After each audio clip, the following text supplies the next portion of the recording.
Good morning friends. Morning की शुरुआत करते हैं श्री कृष्ण जी से। जय श्री कृष्ण जी। अभी पूजा वूजा होगी है मॉर्निंग की। अभी घंटियों की आवाज़ सुनाई दे रही होगी, मॉम पूजा कर रहे हैं। पूजा के बाद जो सा है अभी हम एज़ यूजुअल अपना मिल्क ले रहे हैं बिकॉज व्रत है। उम्मीद करता हूँ आपको पिछले व्लॉग्स जो से हैं लाइफ टीचिंग वाले बहुत पसंद आ रहे होंगे। एंड हमारी डेली ब्लॉगिंग जो सी अभी हमारा 365 डेज़ का टारगेट है। बिकॉज वीडियोस ज़्यादा हो गई, आप लोग सब्सक्राइब नहीं कर रहे, वीडियोस को आगे नहीं भेज रहे हैं, तो सब्सक्राइबर्स जो से हमारे बहुत कम है। पर मुझे कभी भी मेरा ये ऑब्जेक्टिव नहीं रहा। मैं शुरू से बोलता हूँ आपको कि मुझे यूट्यूब से अर्निंग करनी है। मेरा ये ऑब्जेक्टिव है कि यूट्यूब से मैं किसी को टीचिंग क्या दे सकता हूँ जो मेरे अंदर है। अगर मेरे अंदर एक भी क्वालिटी है वो दूसरे तक कैसे पहुँच सकती है 80% के पास। आज हमारा डिस्कशन वाला पॉइंट है मिल्क, दूध। क्या आप लोगों ने कभी सोचा है कि जो ये हम मिल्क पी रहे हैं कहाँ से प्रोड्यूस हो रहे हैं, कैसे प्रोड्यूस हो रहे हैं और कितना प्रोड्यूस हो रहा है और उसके अगेंस्ट में कंजप्शन कितनी है। ये बहुत डिफ़िकल्ट चीज़ है एनालाइज करने की। अगर 1% दूध प्रोड्यूस कर रहे हैं हम प्रोडक्टिविटी से, नेचुरल जो हमारे केटल्स हैं, तो उसकी रेशियो क्या है, 1:2 रेशियो कितनी है या 10:2 रेशियो कितनी है।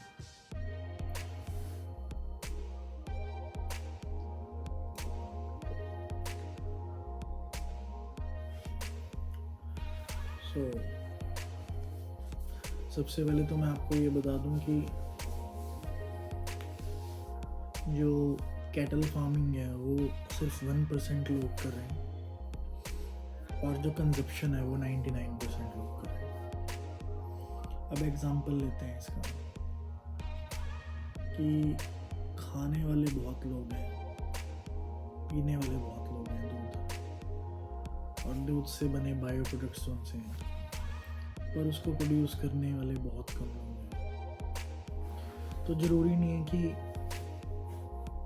ये आने वाले 7 साल या 10 साल में जो सा है ये कंटिन्यूटी चले, फिर जो रेशियो है वो 0 पे पहुंच जाएगी। बिकॉज माइग्रेशंस जो सी हैं वो टेक प्लेस कर रही हैं from India to abroad. India में लोग अपनी ज़मीनों को छोड़ के, इंडिया में लोग अपनी जगहों को छोड़ के फॉरेन जा रहे हैं। ब्रेन ड्रेन हो रहा है और ब्रेन ड्रेन भी सही तरफ नहीं हो रहा। जो ग्रेजुएट्स हैं, जो पोस्ट ग्रेजुएट्स हैं, इवन जो लोग PhDs हैं, वो अब्रॉड में जाके 2 या 3 साल 4 साल जो सा वो कैब चला रहे हैं। हैंड टू माउथ जो सी जॉब्स होती हैं, जिसे हम देसी लैंग्वेज में दिहाड़ियाँ भी बोल देते हैं, डेली वेज की जॉब्स। कोई पिज़्ज़ा बेच रहा है, कोई जो सा है कैब्स चला रहा है,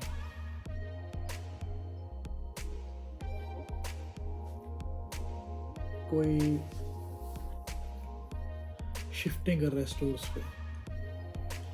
तो क्या ये एस्पेक्ट सही है कि अपने जो से हैं तुम लोग खेत बेच के, पहले तुम 60 लाख रुपया खेत बेचते हो, फिर तुम एजेंट को 60 लाख रुपए देते हो। मैं पॉइंट पे दोबारा आ रहा हूँ, पर ये पॉइंट इंटरलिंक्ड है। उसके बाद 60 लाख रुपए तुम कब तक पूरे करोगे? वहाँ दिहाड़ियाँ करोगे, मैक्सिमम 2 लाख रुपए या 1.5 लाख रुपए कमाओगे। वैसे अब तो कमाई नहीं रही है वहाँ पे, पर चलो कमाओगे तो 1 लाख या 1.5 लाख तुम्हारा खर्चा हुआ, 50,000 तुम्हें बचा। ये इंडिया में अगर तुम कोई छोटा मोटा काम करते हो, उसको 3 या 4 साल देते हैं तो वो काम जो सा ग्रोथ करता। पर इंडिया में बिज़नेस के लिए पेशेंस चाहिए होता है, जो कि हम यंगस्टर्स में नहीं है। कोई भी बिज़नेस है उसका एक इन्वेस्टमेंट टाइम होता है, उसके बाद उसका एक इनिशियल टाइम होता है, उसके बाद ग्राफ में जो सा है उसको स्ट्राइक मिलती है, उसके बाद उसको पल्स मिलती है, पल्स मिलने के बाद अपराइट पोजीशन में जाता है, फिर होल्डिंग पोजीशन में जाता है, फिर वो कई बार अगर ध्यान ना दिया जाए तो डाउनवर्ड जाता है, या फिर उसको अगर एकदम से पीक मिले तो हाई जाता है उसका, स्पाइक जिसे कहते हैं।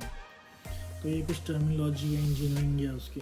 सो अगर आपको नहीं समझ आ रही तो मैं आपको देसी लैंग्वेज में समझा देता हूँ कि कोई भी बिजनेस होता है उसको समय चाहिए होता है 2 से 3 साल। 3 साल बाद या तो वो फेल होता है या वो सक्सेस होता है। सक्सेस होता है तो उसको बहुत ज़्यादा पीक नहीं मिलती, पर उसकी जिनसी एवरेज निकलनी शुरू हो जाती है। सो उसके बाद बंदा बोलता है कि नहीं यार मुझे कुछ अच्छी कमाई नहीं हो रही, तो वो उसको उसी टाइम छोड़ देता है बिजनेस को। और वही उसका गोल्डन पीरियड होता है जब उस बिज़नेस से ग्रोथ चाहिए होती है with the help of hard work, आपका हार्ड वर्क। इवन कि आपने देखा हो करियाने की दुकान पे जो लाला बैठता है वो भी 12-12 घंटे बैठता है। सो उसमें से भी वो 5,000 रुपये दिहाड़ी अपनी लेके जाता है। चाहे वो उसमें आप लगा लो कि 5,000 रुपये में नेट प्रॉफिट नहीं है, इन्वॉल्व है सब कुछ, पर 12 घंटे में वो 5,000 की दिहाड़ी बना के जाता है। सो वैसे ही coming back to that point कि हमारा देश जो सा है वो रिसोर्स बेस्ड है। दूसरे देशों में रिसोर्सेज नहीं है। जिन देशों में सूरज ही नहीं है, धूप ही नहीं है, जिन देशों में धूप नहीं है तो वहाँ पे आर्टिफिशियल रिसोर्सेज हैं। अगर धूप नहीं होगी तो खेती कैसे होगी, खेती नहीं होगी तो पानी नहीं होगा तो खेती कैसे होगी, बर्फ़ से आप खेती कैसे कर लोगे। तो आपको ये बेसिक चीज़ समझनी पड़ेगी कि इंडिया सोने की चिड़िया नहीं था, इंडिया सोने की चिड़िया अब भी है। पर सोने की चिड़िया जौन सी है उसे चिड़िया बनाने के लिए खुद कुंदन में तपना पड़ता है।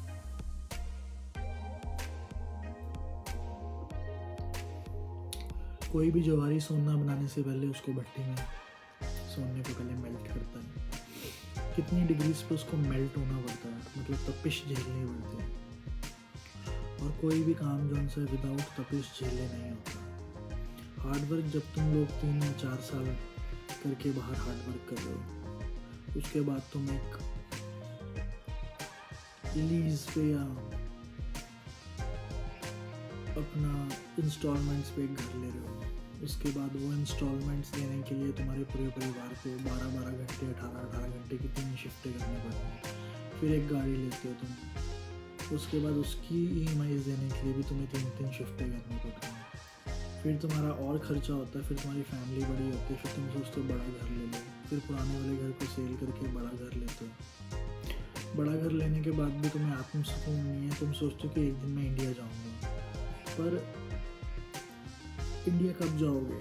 ऑलरेडी तुम्हें ये चक्कर में फंसा लिया गया है, EMIs के चक्कर में, इंस्टॉलमेंट्स जा रहे हैं। 5-10 करोड़ रुपए का तुम्हारे सिर पर लोन खड़ा है इंडिया के हिसाब से। कब जाओगे वापस? कभी नहीं जा पाता बंदा, इसी सर्कल में घूम जाता है और वो सोचते हैं कि मैं एक दिन सुकून लेने के लिए इंडिया ज़रूर जाऊँगा, पर ऐसा कभी नहीं होता। इसीलिए गाइस मेरी आपसे यही रिक्वेस्ट है कि अगर आपकी आमदनी, आपकी इनकम इंडिया में छोटी फैमिली है तो 50,000 है, बड़ी फैमिली है तो 1 से 1.5 लाख है, तो इनफ है। क्योंकि वो सब चीज़ें जो तुमने वहाँ जाके बनाई, बड़ा घर या छोटा घर, आजकल बड़ा तो बनता नहीं किसी से, कनाडा में, ऑस्ट्रेलिया में, US में,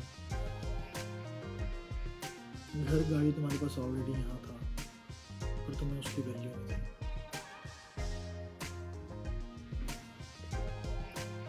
तुम्हें पेरेंट्स के साथ रहना नहीं था, पेरेंट्स को निगलेक्ट करके आके जाना था, और पेरेंट्स जो से हैं यहीं इंडिया में वो वृद्ध हो रहे हैं, बूढ़े हो रहे हैं, उनकी केयर करने वाला कोई नहीं है। और बहाना ये है कि तुम उन्हें लेके नहीं जा सकते, बिकॉज माइग्रेट करने में बहुत ज़्यादा खर्चा है। कौन कौन से ऐसे लोग हैं जो आज तक अपने पेरेंट्स को ले गए? मेरे एग्जांपल मेरी नॉलेज में तो 0.001% भी नहीं है। पेरेंट्स से पैसा खींच लिया, पेरेंट्स से यहाँ इंडिया की प्रॉपर्टी को आके वहाँ प्रॉपर्टीज ले ली, पर पेरेंट्स को फिर नहीं ले गए, पेरेंट्स की वैल्यू नहीं है। जब पेरेंट्स को तुम्हारी ज़रूरत थी 60 और 70 साल की, जब वो थे या हैं, तब तुमने उनकी वैल्यू नहीं करी। तुम्हारा ध्यान उनसे और डॉलर बनाने में, पाउंड्स बनाने में। सो मेरी बात से बहुत सारे लोग डिसएग्री भी होंगे, सहमत नहीं होंगे। ये मैं किसी पे पर्टिकुलर टिप्पणी नहीं कर रहा, किसी सोसाइटी पे टिप्पणी नहीं कर रहा। किसी लोगों पे टिप्पणी नहीं कर रहा हूँ, किसी फ्रेंड्स पे टिप्पणी नहीं कर रहा हूँ और किसी स्टूडेंट्स पे टिप्पणी नहीं कर रहा हूँ। मेरा मेन ऑब्जेक्टिव आप लोगों को ये बताना है कि हम हिंदू समाज से हिंदू समाज को कायम रखो। पूजा करो, अगर आप वहाँ भी रह रहे हो तो कम्युनिटी में अपने मंदिर बनाओ और अपनी कम्युनिटी को जागरूक रखो, हिंदुत्व को जागरूक रखो। दूसरी चीज़ ये है कि अगर आपके पास इंडिया में रिसोर्सेज हैं तो इंडिया में बिजनेस करो। नहीं बिजनेस कर सकते, नहीं बिजनेस होता तो जॉब करो, अपना जो सा है कंट्रीब्यूशन भारत के लिए रखो। अगर इधर का नमक खाया तो भारत को कंट्रीब्यूट करो। तुम्हारी जो एजुकेशन की कंट्रीब्यूशन है वो उन कंट्रीज़ को जा रही है और उन कंट्रीज़ की जो फंडिंग है वो कहाँ कहाँ जा रही है वो तुम लोगों को भी पता है, किस नेगेटिव वे में जा रही है उन कंट्रीज़ की funding. So coming back to that point कि अभी जौन सा है कोई भी बिजनेस करो, रिसोर्सेज कम हो रहे हैं, गेहूँ जौन सा है वो उग नहीं रहा, कपास, बाजरा, मक्का, मेज़ जौन सा है वो कोई नहीं उगा रहा। मेरी फैमिली जौन सी थी वो पूरी फार्मर्स फैमिली थी। आज की डेट में सिर्फ एक फार्मर रह गया मेरे 5 अंकल्स में से, और वो भी अब जौन सा है इतने वृद्ध हो चुके हैं, ओल्ड एज हो चुके हैं कि उनके बस की भी अब फार्मिंग नहीं है। तो मेरा आपको यही कहना है कि अगर आपके पास फार्म्स हैं उन्हें संभाल के रखो, उन्हें मत बेचो। लैंड्स जौन सी हैं, रियल एस्टेटर जौन सी वो सारी एक्वायर कर रहे हैं, लैंड्स जौन सी हैं वो बहुत कम है। अपनी लैंड मत दो। लैंड जब तक मजबूरी ना पड़े, तुम्हारे ऊपर कोई धक्काशाही ना हो, कोई तुमने किसी का ऋण ना लेना हो, लोन ना लेना हो, तब तक लैंड मत बेचो। अगर वैसे काम चले तो अपना लैंड को संभाल के रखो, वो तुम्हारे माँ के बराबर है। वो लैंड से तुम मल्टी बिजनेसेस कर सकते हो। अगर तुम्हारे पास लैंड नहीं है, कहीं पे 500 गज, 1000 गज, 1 एकड़ लैंड लो, 1 से 5 बनाओ, 5 से 10 बनाओ। तो मेरा यही आपको रिक्वेस्ट है कि क्रक्स इस डिस्कशन का यही है कि आने वाले टाइम में जो प्रोडक्टिविटी है, जो हम फूड कंज्यूम कर रहे हैं, चाहे वो मेज़ हो, चाहे वो गेहूँ हो, चाहे वो बाजरा हो, चाहे वो राइस हो, कुछ नहीं मिलने वाला। सब चीज़ें जो उनसे वो फिनिश हो गई हैं। दूध आपको बच्चों को नहीं देने को मिलने वाला। सो मेरा यही आपसे रिक्वेस्ट है कि बस कर लो, जो भी कर सकते हो जल्दी करो, एक अच्छे समाज का निर्माण करो। लेक्चर कुछ ज़्यादा हो गया आज, पर ये एक बहुत सीरियस मुद्दा था जो मैं आप लोगों के साथ डिस्कस करना चाह रहा था। अगर आपको पसंद आया तो शेयर करो, फ्रेंड्स के साथ, फैमिली के साथ शेयर करो। इस मुद्दे को किसी भी पर्सन के ऊपर मत लेना, ये सोशल मुद्दा है। Thank you.